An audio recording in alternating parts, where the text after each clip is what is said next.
What we have here are Gospel-Exalting qualifications for eldership, such a high qualifications for elders, for leaders in the church, which probably I would think today as unique to churches. Churches who are faithful to God's word. And the sad thing is that even in churches today, the qualifications for leaders have mellowed down. And it's more like leadership outside the church already. Was in college, when I was a varsity player, our coach is a very good coach. And one time, when we were playing in Tubigon, Bohol, and after we played that night, my teammates were thinking of drinking outside and look for bars. And we went to our coach. And we said, "Coach, can we go out and go to these bars?" And our coach said, "Gusto niyo po bang magpasama sa akin?" And his point is, you don't have to tell me. My job is done coaching you. Outside of coaching you, you can do whatever you want to do. And yet, really, he was our leader, but we love him because he's a good coach. And in this world that we're living, for any people who can get the job done, that is almost like the sole qualification required from a leader. When I was working already as a pharmaceutical med rep, and our boss from Manila went to Cebu, and he told us the next day that he was with us, he told us about where he went last night. And he was talking about, he went to this place and that place. But you know what? We admire him because he was a good manager. This is what is happening in the world. It's about who can get the job done. And character is not given such importance as it should be. Well, this is happening in the world. Should this also happen in the church?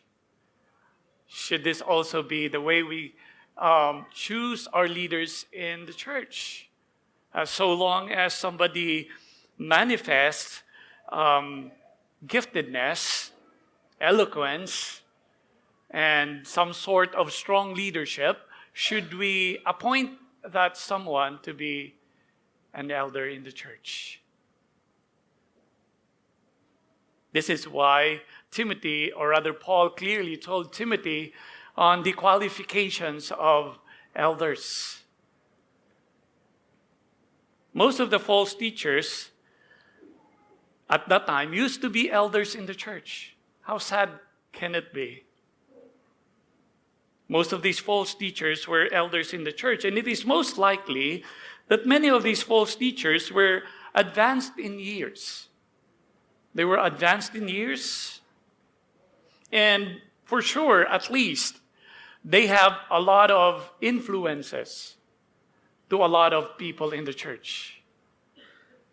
It's more like today, if someone left the church, we can always, be concerned of that person's influence towards some of us in the church. That was what was going on. It was not simply that Timothy would ask someone to leave the church without any effect to the church. Quite hard to do. And I've learned from the book of Alexander Strauch, taking his cue on 1 Timothy chapter 6, verse 3 to 5, and 1 Timothy chapter 6 and verse 20, that these false teachers were not soft, they were fierce, fiercely argumentative. They will not just leave without arguing, quarreling, without this dividing the church. They were quite argumentative. Now think about that picture. Think about that picture. That was stress. It was stressful for this young Timothy. How would Timothy, the current elders with him, and the about to be installed elders prove themselves to be genuine leaders, to be the ones whom God raised up to lead this fledgling church in the city of Ephesus? I mean, it is clear that this is the challenge that Timothy and the elders were facing. For sure, these false teachers will claim to be the ones who know the truth. I could almost hear them, don't listen to Timothy. He's a newbie, inexperienced.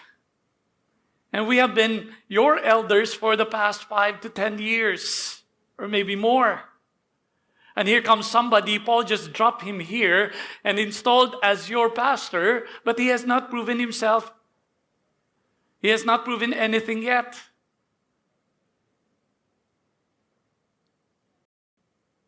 Even today, the question remains, isn't it? The question remains, who are the leaders whom God raised up for the church? Who are the leaders that we can trust? Who should be leading the church? Si brother na lang kasi nung start ang church, andito na yan eh. You know?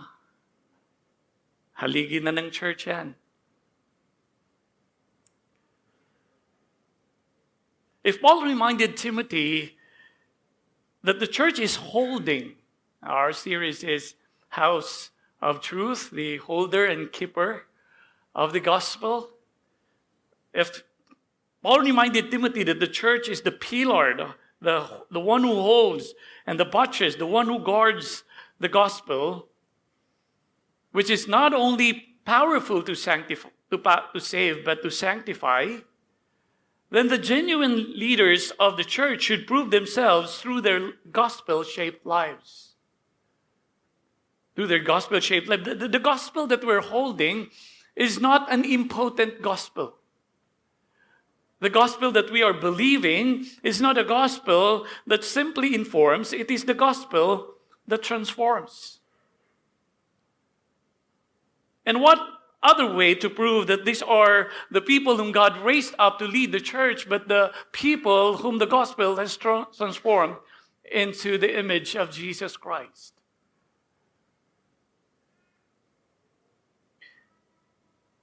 This is the reason why Paul knew that the only way that Timothy will prove himself worthy to lead the church of Ephesus, especially because he was young, is by his life.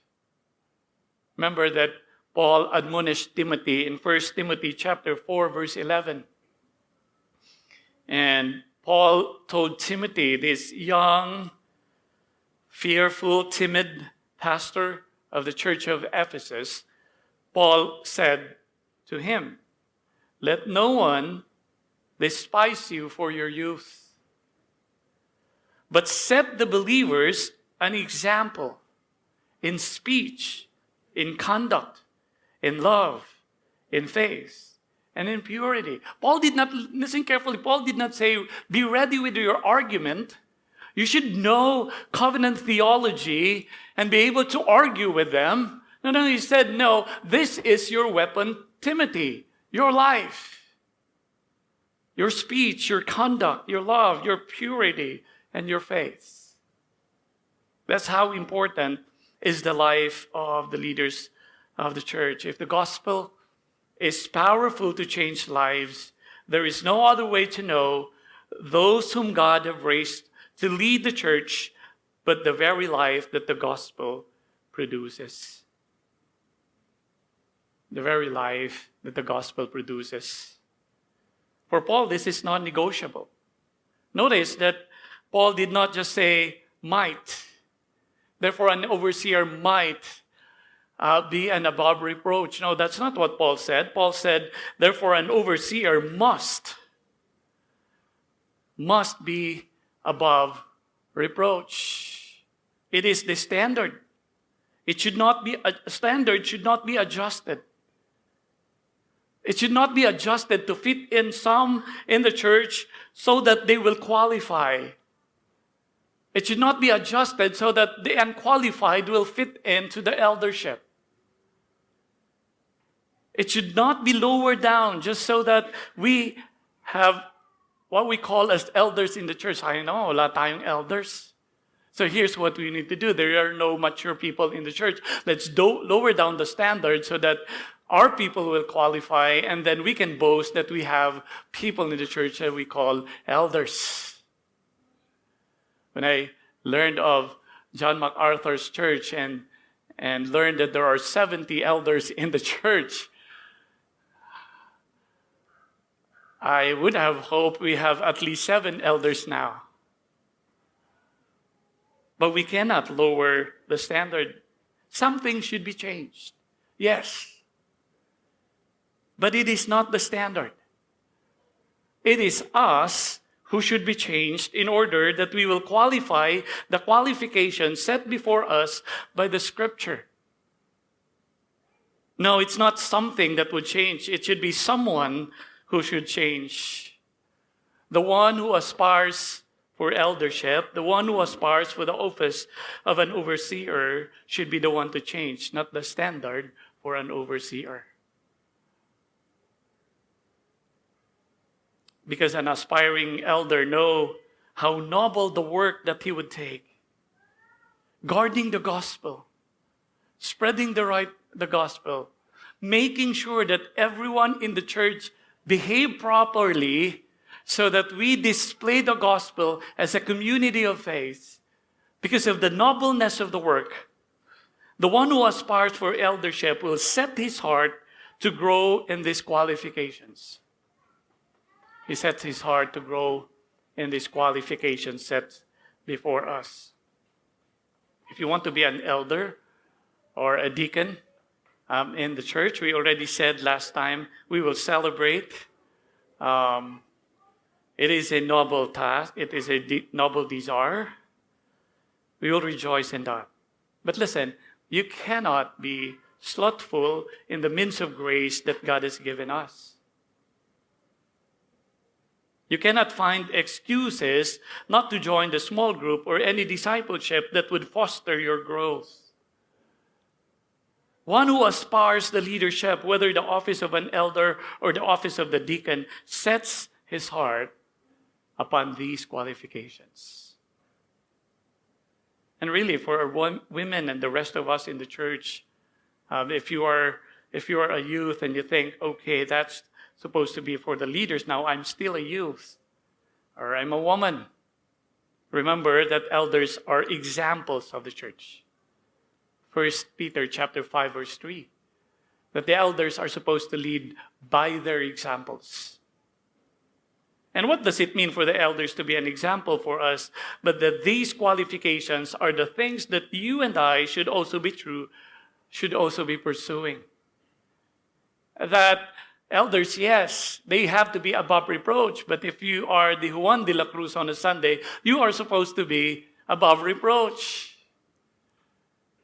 If you are a simple wife and you think, oh, I'm not an elder, I'm just an ordinary wife. No, you're not an ordinary wife. You are a Christian wife. And you're supposed to be an above reproach. I'm just a student. Pastor, let me be serious on that. Years down the line. No, you're not just a student. You are a Christian student and you're supposed to be above reproach. Here's my big idea this morning. An elder is one whose heart is consumed by the gospel so that he is living blamelessly before men and faithfully before his wife for the glory of Christ. I think that's worth reading again. An elder is one whose heart is consumed by the gospel so that he is living blamelessly before men and faithfully before his wife for the glory of Christ. At the heart of these qualifications really is the knowledge and experience of the power of the gospel in the lives of these men. These qualifications are but outward manifestations of the inward understanding of the gospel. These are outward manifestations of the inward understanding of the gospel of Jesus Christ. There are 11 qualifications just in verses 2 and 3. 11 qualifications. It will take us at least 6 weeks to finish these two verses 2 and 3. By God's grace, we will be on that 2 verses for the next 6 weeks, or including today, for the next 5 weeks. Today, we will only focus on the first 2, above reproach, and the husband of one wife. So with this, we are looking at 2 things this morning. Above reproach, the elder's blamelessness erases any form of suspicion from anyone. The elder's blamelessness erases any form of suspicion from anyone. And second, a husband of one wife. The elder's faithfulness gives him a reputation of being fully devoted to his wife. So our elders should be known for this too. At least today we'll focus on that. Above reproach. The elder's blamelessness erases any form of suspicion from anyone. Now, if these qualifications are born out of one's understanding of the gospel, then it should be that he manifests his devotion to Christ in all areas of his life. In all areas of his life. One can only be above reproach. One can only be above reproach when he manifests maturity, not in some, but in all. But in all areas of life. In other words, an elder cannot be just a good husband, but not a good steward of money. It cannot be that an elder is just, faithful to his wife, but short-tempered. An elder can only be above reproach if he excels in all of this. And it's no wonder why above reproach is listed, and it is for a reason. Above reproach is like the quality of qualities. The quality of qualities, the qualification of qualifications. To mean that one cannot be above reproach if he fails in other qualifications. As I've said, if one is a drunkard, or if one is hospitable but a drunkard, he cannot be above reproach. If one is faithful to his wife but a lover of money, he cannot be above reproach. There's something in him that can be reproached. One is above reproach when he manifests all these qualifications that Paul gave here. Now let's unpack that. Reproach simply means that there is a problem in a person that others can touch or others can perceive. Right? There is, I would say, glaring problem in the life of that person. Think of a person who could have been perfect if not of a short-temperedness. Okay naman yan si brother. Mag-ingat ka lang sa sabihin mo dahil, madali lang pumutok yung fuse niyan eh. Ay gustong-gusto ko yan si brother, masarap kasama. Pero pagdating sa pera, walang yan, walang sinasanto yan pagdating sa pera. We will find ourselves, talking about he is good, but the moment we say but, and that person is not yet above reproach, there's something in the area of the life of the person that I have said that is glaringly problematic from the eyes of others. When we are talking about a person who is above reproach, first, we are not talking about perfection, let's be clear with that, but a problem from the observation of others. Now, that is why when you are above reproach, the thinking that I don't care what you think about me so long as my heart is clear before God cannot be applied to an elder.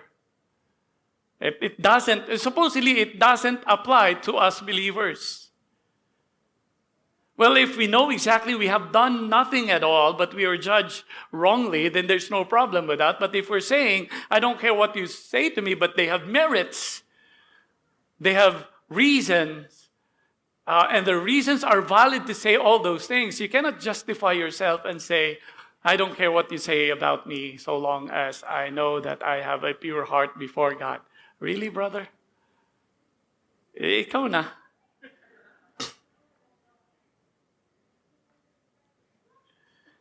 It is not about perfection, but it is living at the standard.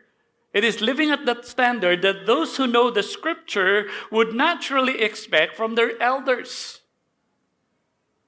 And whether you like it or not, if you are a leader, there is an automatic expectation from people around us. John MacArthur himself said, this is a very pastoral preaching, and if it is a pastoral preaching, you can go to John MacArthur. He said, it does not mean that a man has to be perfect. If so, we will all be disqualified. It means that there must not be any great blot. There must not be any great blot on him that others, look at another highlight there, others might point to. So when we are talking about above reproach, we are dealing with how others perceive us.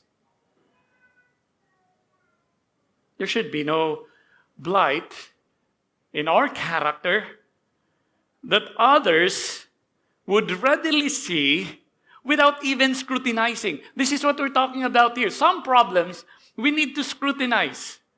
Some problems we need to talk over coffee because even others could not see that problem. And you're saying that there is a problem in my heart and help me out to see this problem. And others have a hard time helping you see the problem. This is not what we're talking about here. Above reproach, there is no need to scrutinize because everyone sees it. It's a glaring problem.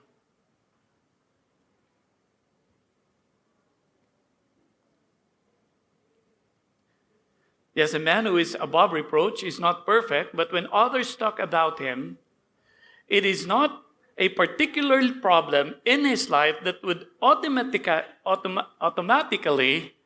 come out. You know, marites po tayo paminsan. And I would have hoped wala sana nangyayaring ganon, pero yung mga tollites and marites. Please stop that. Pero kung may nagmamarites po sa atin, ano po kayang sinasabi nila patungkol sa atin?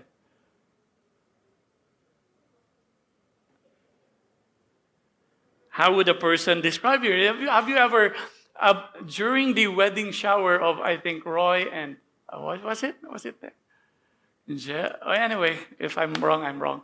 But there was like, what is the one word that you would describe? Oh, nakakatakot yun, no? What is the one word that you would describe Roy?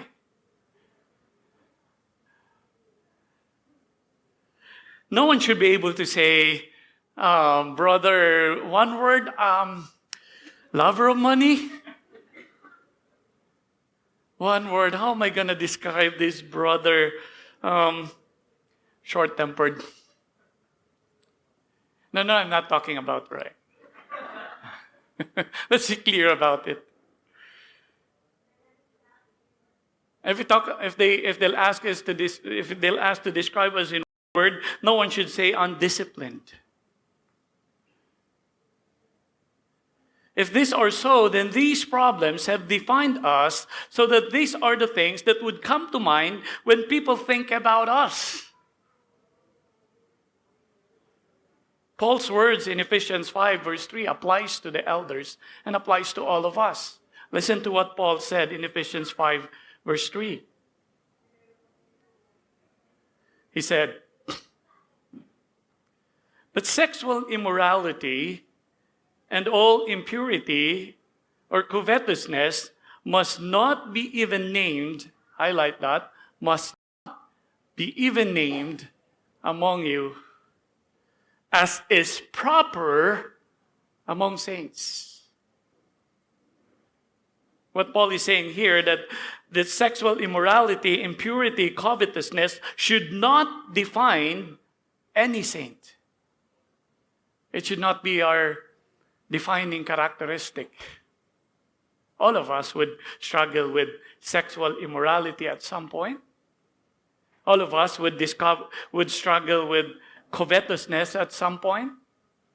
All of us would pray. If you see a brother with a new car, all of us would say, I hope I would get that car too. But it's another thing if you are defined by that. It's another thing if it describes you. This is what we're talking about here.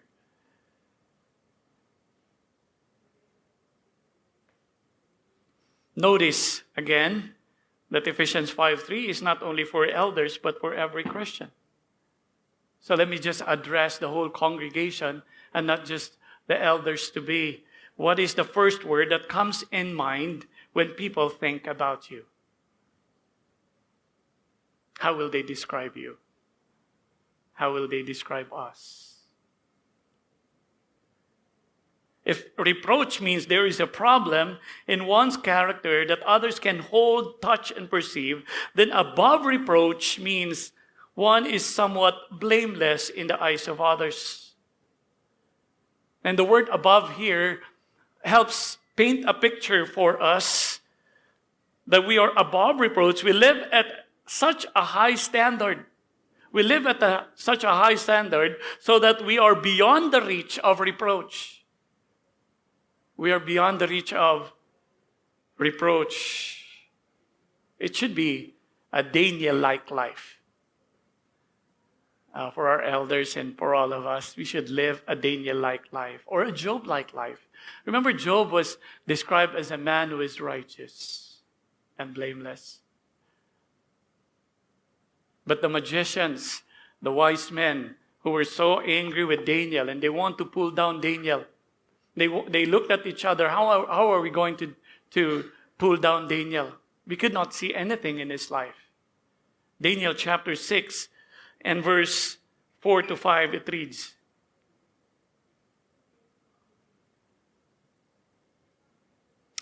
Then the high officials and the satraps sought to find a ground for complaint against Daniel with regard to the kingdom. But they could find no ground for complaint or any fault because he was faithful and no error or fault was found in him. Verse 5, Then these men said, We shall not find any ground or complaint against this Daniel unless we find it in connection with the law of his God. And that's the only fault that they find in Daniel, that he prayed 3 times a day. Now, would you believe that Daniel is perfect? Not if Daniel came from Adam too. Daniel was truly not perfect. But there is such a thing that others could not find something to pin him down. This is the beautiful picture of above reproach. None of us are perfect, but when we are above reproach, others cannot find anything to pull us down. This is the kind of life that leaders should have, because this is the life that others would respect and trust so that they will follow them. So that they will follow them. Others should not be able to hold or touch or perceive a glaring problem in one's life that would give them a hard time giving the respect that should be given to a leader. Sometimes, ang congregation na lang yung pinipilit yung sarili. Ayoko na lang tingnan yung parte na yan ng buhay ni pastor. Magsa-struggle lang ako. Or if any one of you feels that way, come to me. And I'll be willing to step down. Because that's not supposed to be the life of a pastor. The pastor should struggle with your life. You don't struggle with my life. If only that you can obey and follow.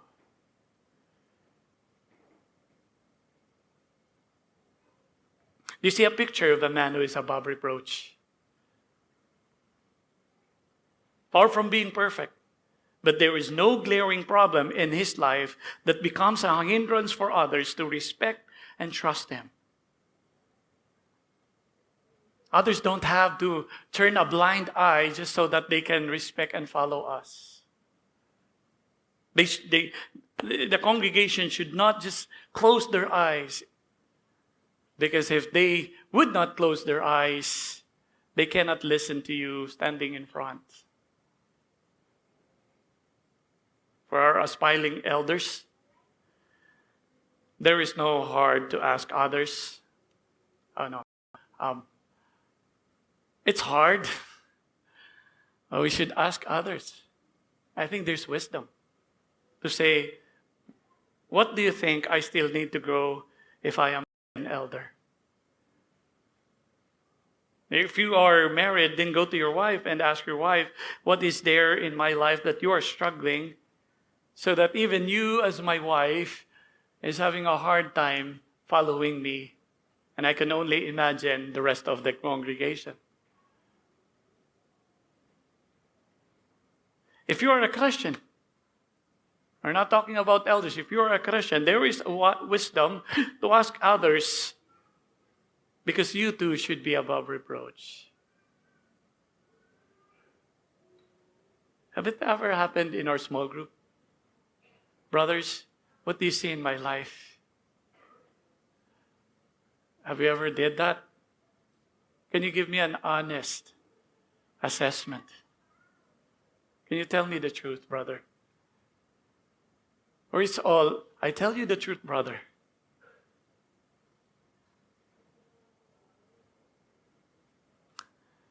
Because a Christian or an above reproach man has gained such trust. Here's how we would know. Others do not expect any hidden problem in his life. Others do not expect any hidden problem in his life. If anything, they fully trust him. Tabiti Anyabuile defined above reproach, saying, being above reproach means that an elder is to be the kind of man whom no one suspects of wrongdoing or immorality. And because of that, people would be shocked to hear this kind of man charged with such acts. For sure, when one reaches this kind of status from the eyes of the others, it doesn't necessarily mean he is perfect, but nonetheless, we have a sense of how an above reproach person is perceived and trusted. Isn't it? Let me give you an example to this one. And I remember hearing the news about Ravi Zacharias. Have you heard that? That shocked, the shock that it made me, and upon all of us, made me realize how much we have trusted him. How much we have trusted him. How many books of Ravi Zacharias are on my shelves? After a big conference that he made here in the Philippines, I saw a post in Facebook saying, I feel like I can trust this man with my life. That's such a high trust given. When it came out that he was actually engaging in sexual immorality all these years, I found myself in disbelief.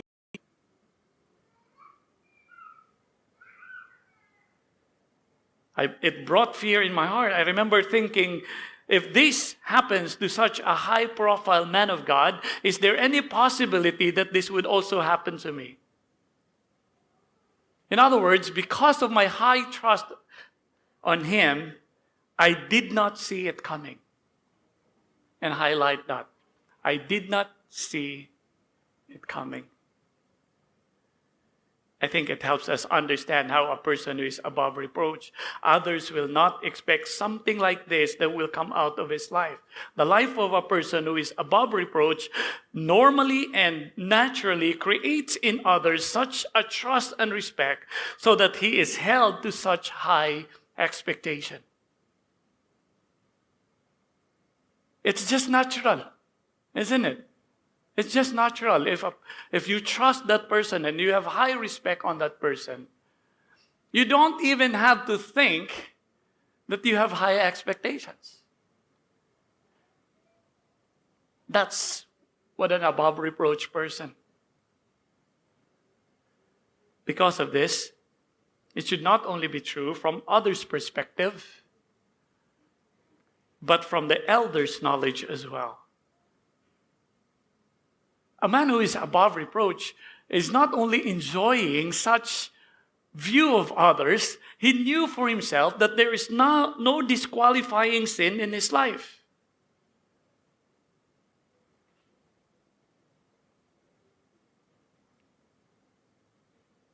That's why I respect those who would say that I aspire to be an elder pastor, but there are a lot of things that I still have to work in my life, and that's fine. All of us are work in progress. But it is no wonder that we should set our hearts to grow in these qualifications. Highlight that word grow. We all need to grow. Yesterday when we were talking about eldership, we said when you talk about manage his household well, I said, it is not learned over time. And it is something that you just learn. It is learned over time. And no one learns it overnight. And there you go. We just have to set our heart to grow with that. So looking at that, I hope I have painted to us a clear picture of what we are looking for, our elders in the church. With such a high demand, why should anyone seek to be an elder, and why should an elder seek to be above reproach? Remember that Paul, in the presence of false teachers, Paul knew that a life which shows the work of the gospel, a life that is above reproach, is what will separate the ones who deserve to be an elder in the church. In other words, it's not giving these false teachers any reason to question the elders and the elders to be. Because a questionable elder loses the trust and respect needed to lead the church.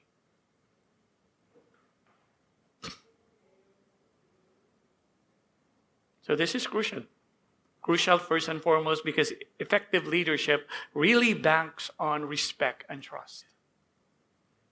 It really banks on respect and trust. Second, remember that leadership is discipleship. It is very important because leadership is discipleship. Leaders set themselves as an example for the rest of the church to follow. If elders are not above reproach, the rest of the congregation would not aspire to be above reproach. May I understand the weight of being a pastor. I cannot expect to lead you to a life that I do not have any idea at all because it is not true with me. That's why the latest book on preaching by Joel Beakey is something I love the most.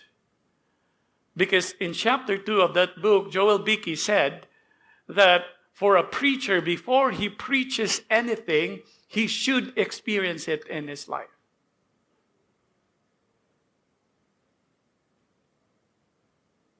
Elders should remember that being above reproach is not only for leaders, but for all Christians. It is for the whole church, but they are modeling it. They are setting themselves as an example.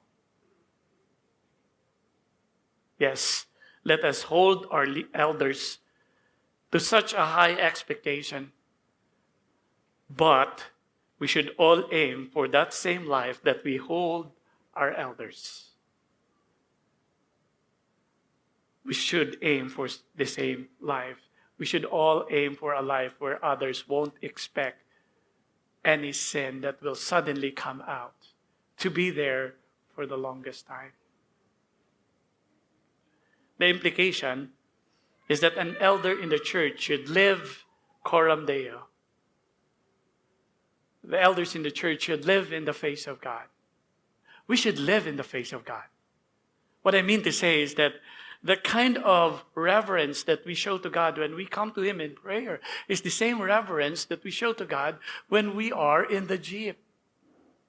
It is supposed to be the same reverence that we show to God when we are at work. We are always living before the face of God. And the reason why we need to learn how to live in the face of God, because when we are living, focusing on God, we nip sin in the bud. We kill sin in the bud before others will begin to see that in us and define us from the eyes of others. There is no other way for us to live a blameless and above reproach life, but to learn how to live a life focused on the Lord 24/7. Now, I'm not pressuring us. It is not the maximum. It is the minimum for every Christian. We are supposed to focus on the Lord.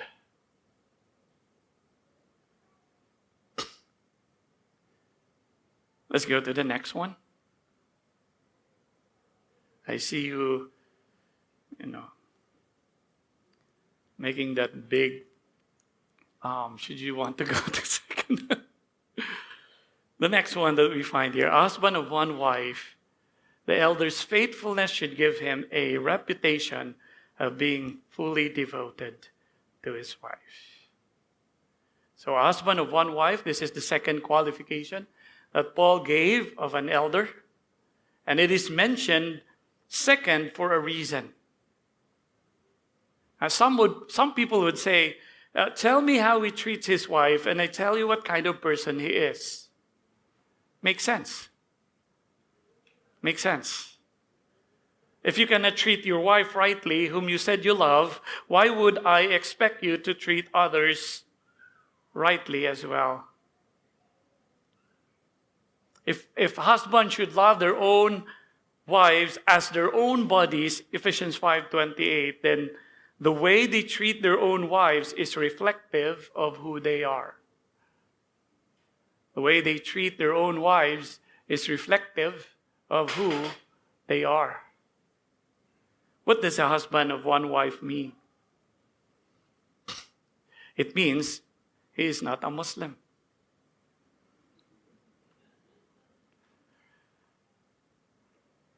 There were those who said that an elder should have a wife. In other words, he should be married. That's not what the text, I believe, says. Andy, if he remains to be single, if he chooses to remain single, he can be our elder in the church. Others would say that it means an elder should only be married once in his lifetime. But what if an elder became a widower and he would remarry? The scripture says the covenant is no longer standing because the person died. And there were those who said that an elder should not be polygamous, meaning that he has multiple wives all at the same time. But that's not what Paul meant when he said a husband of one wife. What does Paul mean by this expression, a husband of one wife? The stress here is in the words one wife. In the original, if you really look at it, it's really one wife, one woman man. He is a one woman man. A one woman is used as an adjective to describe the man. It is clear by this emphasis that made by Paul that the expression does not mean an elder should have a one wife, or married only once, or not have more than one wife, but it means an elder is faithful faithful to his wife. An elder is faithful to his wife. Now, well, this will be taken lightly today to mean that, oh, it's given already. It was almost seen as foolishness for any man to be faithful to one man back then and their community. Even the disciples of Jesus found it better not to marry than not being allowed to divorce a wife except for adultery. Remember Matthew 19? Listen to the words of the disciples in Matthew 19, verse 10. Here's what they said. The disciples said to him, "If such is the case of a man with his wife, it is better not to marry." This is after Jesus said, in the first place, in the beginning, it was not the will of God for someone to divorce, but it was because of your stubbornness. But today, Jesus said, if someone should divorce, he should divorce his wife only for the reason of marital infidelity. And the disciples are saying, if that is the case, then I would not marry. It is reflective of the culture at the time. Man is man. We are men. Women are low. Man should be allowed to be polygamous. Or not allowed, but you can divorce your wife. They said, for the Sadducees, who are very liberal, you can divorce your wife because you overcooked your rice. For the point is that a man at that time should be given a right to divorce his wife anytime he wants. Even today, faithfulness to one's wife is rather rare. It may not be as accepted back then. Husbands today would rather keep it hidden, but still, a high percentage of husbands are engaging in adultery.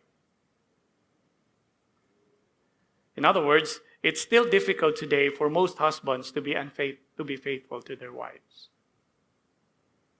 In the context of polygamy, where it was almost impossible for men to only have one wife that he is faithful to, Paul was separating the elders, not only that they were contented to have one wife, but that they loved their wives with all their hearts.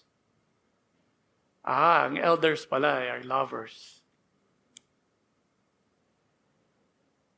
If you consider Paul's theology, the gospel made it possible that the husband will love his wife like Christ loved the church.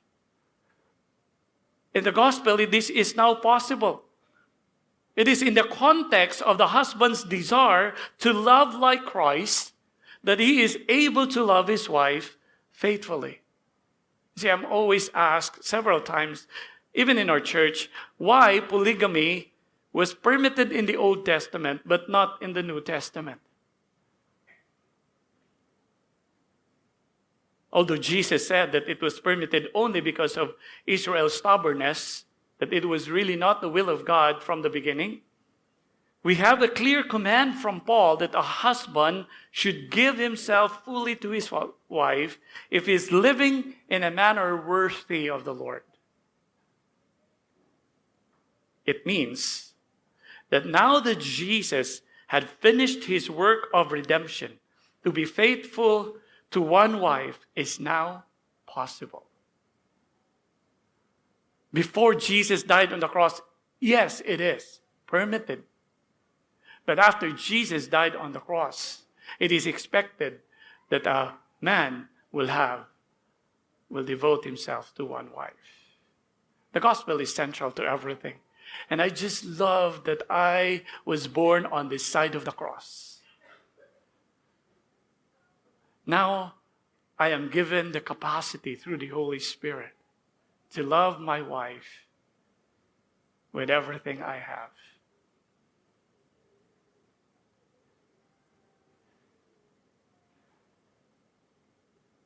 If the Bible is about Christ redeeming his people,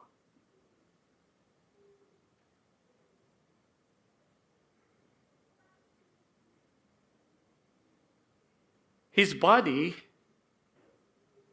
his body, God's people, then the one flesh relationship points to the relationship of Christ and the church. So when Adam and Eve had a one flesh relationship, they were naked. We are told Genesis 2:25. They were naked. They did not hide anything from each other. That one flesh relationship foreshadows the one flesh relationship, the faithful relationship between Christ and the church. But now that it's displayed, now that Christ is displayed, that relationship between Christ and the church will now be displayed between husband and wife.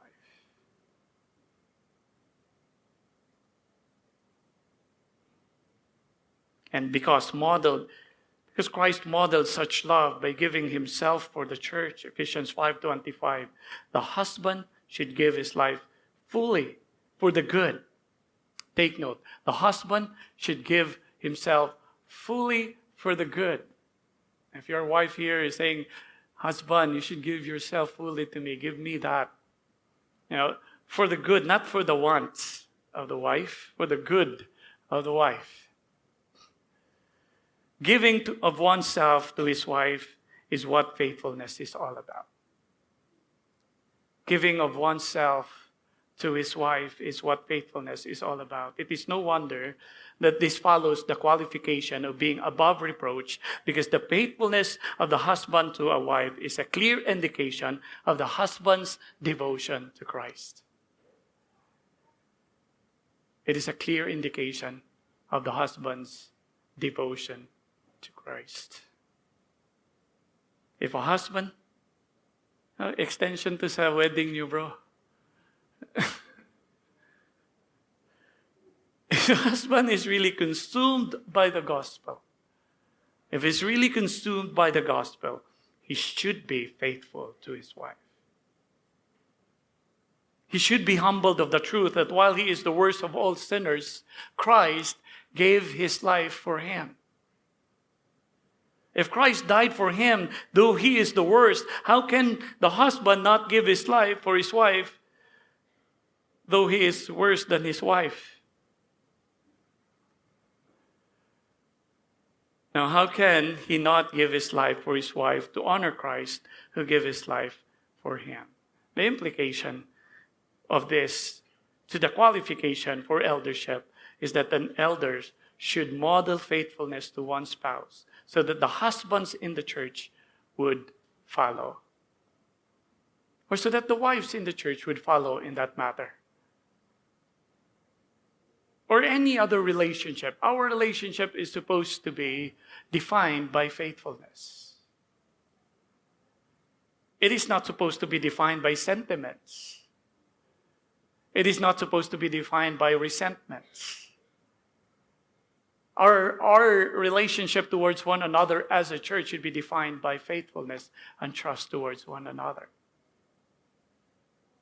But how does faithfulness look like? Let me just quickly say a little thing here, and we will be closing in a while. How does faithfulness look like? Let me say three things quickly. Being faithful means he is humbled to be given his wife. He is humbled to be given his wife. Genesis 2:23, when Adam was given his wife, he worshipped and said, "This at last is bone of my bones and flesh of my flesh." Yes, faithfulness is proven by our action, but faithful actions continually flow from a grateful heart. Hindi natin pwedeng sabihin, pasalamat ka na lang na maayos pa rin ako. Pasalamat ka na lang na hindi ako nangapit bahay. Pasalamat ka na lang, nandito pa rin ako dito sa pamamahing ito. Faithful husbands continues to be grateful for their wives. And so husbands here right now, are you grateful? Are you still grateful? More grateful than the day of your wedding? Are you thanking God daily that God in his goodness and grace has given you a wife, despite of the fact that you could not even accept the face that you see every day in the mirror? For this matter, wives, are you still grateful for your husbands? Is there gratefulness? Or at some point you're saying, ang kaniman siya kong asawa, oy. It's only for this. It's a good thing to ask. Or it might be that the only left is formality. Just formality, to say the least. But anger, hatred, resentment, to say the worst. No, faithful husbands will be grateful for their wives throughout the rest of their lives. Secondly, being faithful means he has no greater earthly loyalty but to his wife. He has no greater earthly loyalty but to his wife. Genesis 2:24, we know that the husband would leave his mother and father and cling to his wife. Yes, he provides, he guides, but he also protects his wife. Faithful husbands protect his wife. Today, not only that wives talk about their husbands in degrading manner, but the husband also sometimes talk about their wives in degrading manner. It is not being loyal. It's not being loyal. Yung asawa ko kasi. I'm not saying that we say false things to others if only that we can make our wives look good. But a protector does not destroy the one whom he is trying to protect. And yes, there is room where we can go to others and ask for counsel, but we make sure that we ask counsel for someone that would not put my wife in a bad light before others. I am my wife's protector.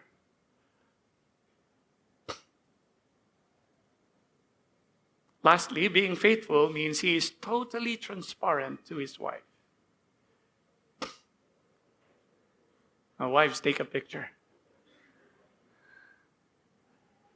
Genesis 2:25, we are told that, and both of them were naked and they were not ashamed. Sometimes the only nakedness that the husband knows is physical. But beyond that, there's no nakedness anymore. There's no transparency anymore. It is not faithfulness. If we are not doing any sin, then there should be nothing that we are keeping, which if our wives will know, we know that it might destroy our marriage. A good old transparency is still the picture of faithfulness. Now, it doesn't mean that we say everything good. We can confess to one another and maintain transparency. Husbands, maybe when your wife is sleeping well, and you look at your wife and you're thinking, how can I tell you? Maybe it's the right time to sit down and say, can we talk? Oh, may the Lord send, His sanctification. And may He renew our marriages and bring us back to a one-flesh relationship with our wife. So yes, before I'll forget that this is not a wedding, an elder should be faithful to his wife. An elder should be faithful to his wife. But it should not be some generic idea of faithfulness. It should not be some generic idea. It should be the faithfulness from the standpoint of the Scripture that an elder should pursue. Because Jesus considers it adultery when a man looks at a woman lustfully. An elder or any husband or even the wife should pursue this. An elder should be content with not only content with not sleeping with another wife, but he does not think sexually of any other woman.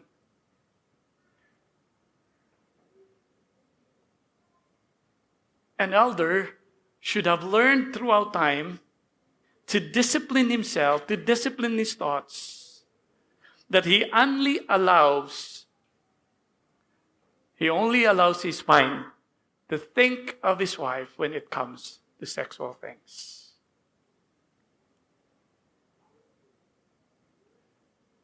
And I would go on to say that an elder should not be engaged in a spouse-level conversation alone with an opposite sex.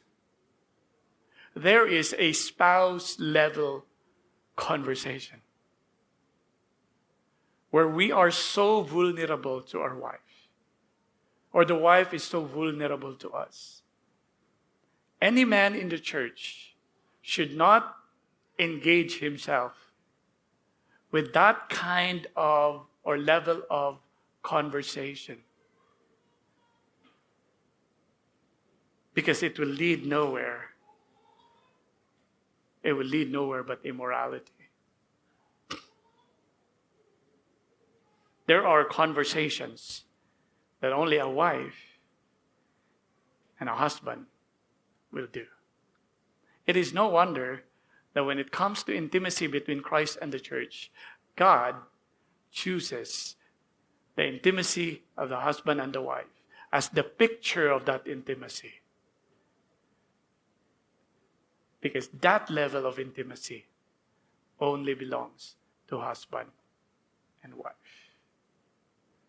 Lesson? Mag-asawa na kayo, mga single.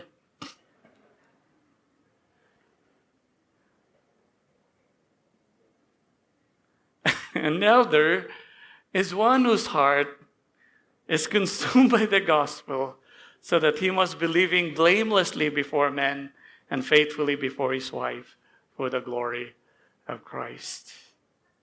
See, before the elder's service to the church, he should be known for his blameless life and faithful marriage. He should be known for his blameless life and faithful marriage. So what are we known for? What are you known for? This question is not only for an elder, but for all of us. And this question speaks of who we are before others.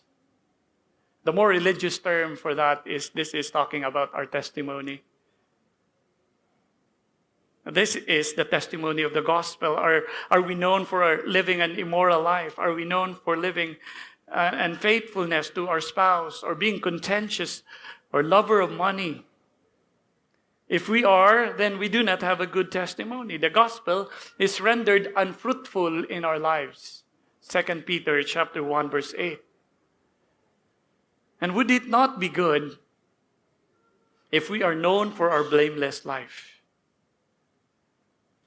Would it not be good na kahit anong scrutiny na gagawin ng iba, ay wala silang masasabing masama patungkol sa atin? And if you are married, would it be good that we are known as faithful to our spouse? So we should all work for these things. And when I say we work for these things, we should be able to see where we are weak. Don't wait for others to see where you are weak. See where you are weak. And then humble yourself before God. Confess it before the Lord that in this area, Lord, in this area, I'm browsing through my Facebook, and I always find myself stopping when there are TikToks that shows a lot of flesh, that arouses me lustfully. There is a problem in my heart. I am drawn towards these things.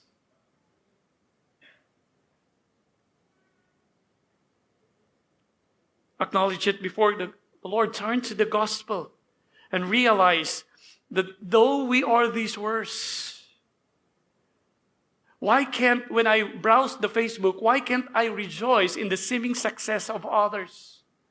Why are their success became a torment to my soul? There is covetousness in my heart. Now, as you see how worse you are, turn to the gospel and realize, how could God love such a wretch like you? How could God love such wretched people like us? And as the gratefulness begins to surge from our hearts, then let that gratefulness and thankfulness that God has loved us fuel us towards the change that should happen in our lives. Look for an accountability partner. If you know exactly that the problem is so deep and you need accountability partner whom you can confess to on a regular basis because he will hold you accountable, she will hold you accountable, look for an accountability partner. It shows that you are dead serious to overcome that sin. If you're saying, Lord, I am so convicted of this sin, but Lord, I cannot share this to others. No, you're not serious of overcoming it. If you are alone with your sin, Satan can play his tricks. And if you're choosing to be alone with your sin, you are already choosing to enjoy that sin.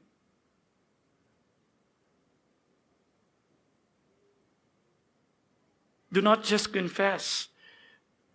Do not just confess after you sinned. This is a problem with us. We only confess when we've fallen to sin. Do not just confess before you sin. Seek to confess when you are still being tempted so you will not fall. Students, parents, fathers, mothers, children, remember that we want to be above reproach. And we want to be faithful. We need one another. And don't be ashamed. You are confessing to a fellow sinner.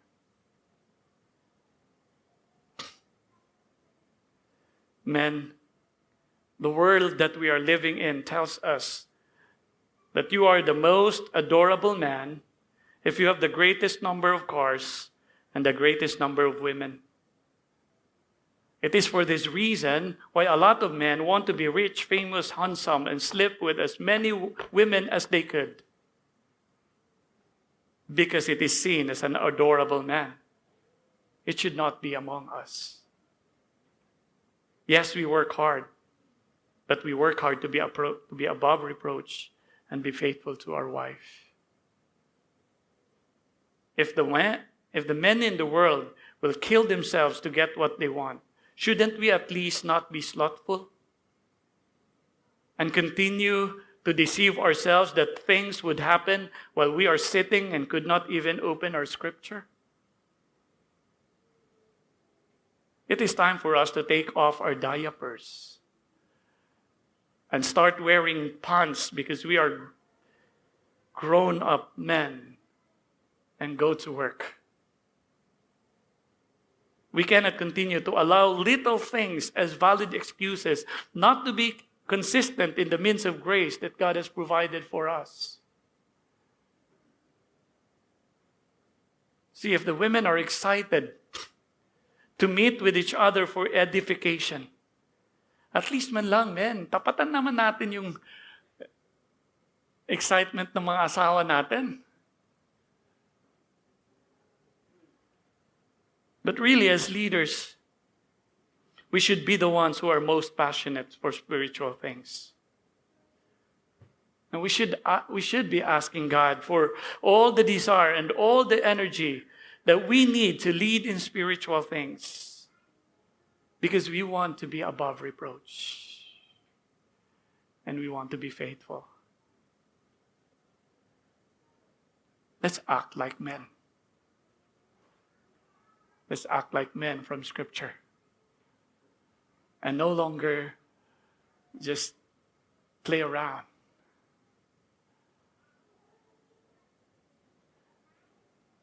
It cost the blood of Christ so that there will be men who are above reproach. How much are you willing to pay that you can have a life that is above reproach? An elder should be consumed by the gospel so that he is not only known for his service to the church, but his blameless life and faithfulness to his wife.